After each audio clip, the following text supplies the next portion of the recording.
David Rose, US Expansion Partners. Tell us a little bit about how this translates into a US operation. As you think about coming to the US, ultimately people want to hire employees, sales reps, or business development. And there's all these operational things that have to be done before you can actually get to that point. So of course, you're going to have the legal aspects and the accounting aspects. A couple of others that get complicated as you come in is one is US banking. So much like the metric system versus the standard system, the US does not use the banking system the rest of the world uses, the SWIFT system. They use the ACH, or automated clearinghouse. So to do business in the US, you have to have a US bank account.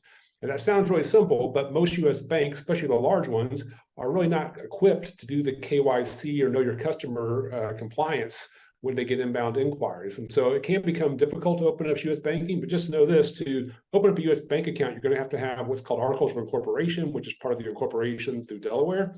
You have to have named officers, you have to have a federal ID number and a physical address that they can verify. So a little bit complicated. There's ways we can help you do that, but it's not as easy as simply rolling into the US and calling Bank of America and opening an account.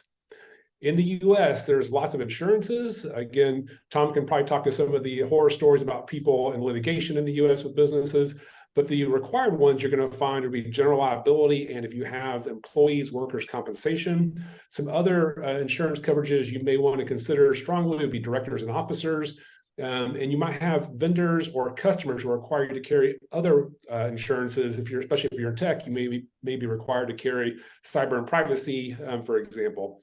So those are operational things. Another operational thing is what I call talent readiness. When you want to hire someone in the US, competing for talent in the US is very competitive. So you want to make sure your company is ready to compete for talent in the US. And so a common mistake is to go out and start trying to hire employees. You start getting questions about benefits, and you have to do that in arrears. So having a really good strategy around what your benefits package is going to be, how much the employer is going to contribute to those type of things, employment policies and cultures. So you have all those things ready.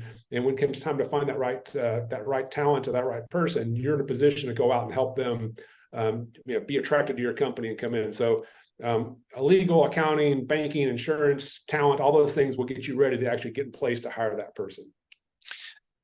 And David, there must be some what you call talent mistakes that companies make when they're launching US operations. Can you give us a bit of a litany on that? Sure. I think one, Mark, we talked about, you start trying to hire before they have all those talent benefits in place. I think that's a common mistake.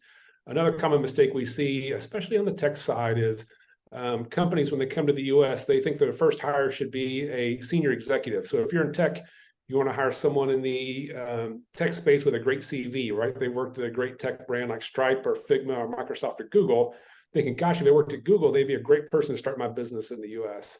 What you need to realize, if they worked at Google, they probably never started a business in the US before. So all those kind of operational, accounting, payroll, insurance things, they probably don't understand how it's done. There's always been other people doing it for them. And they're not really used. When you first launch in the US, you really have to take a fresh look at product market fit and go-to-market strategies. Again, these people are built for scale. They're not built for launching. So just be mindful when you first start in the US, maybe the best hire isn't to hire someone who's a senior executive in a big tech company who's never launched a business before in the US, although they could be a later good hire to help you scale, but maybe not the best to launch.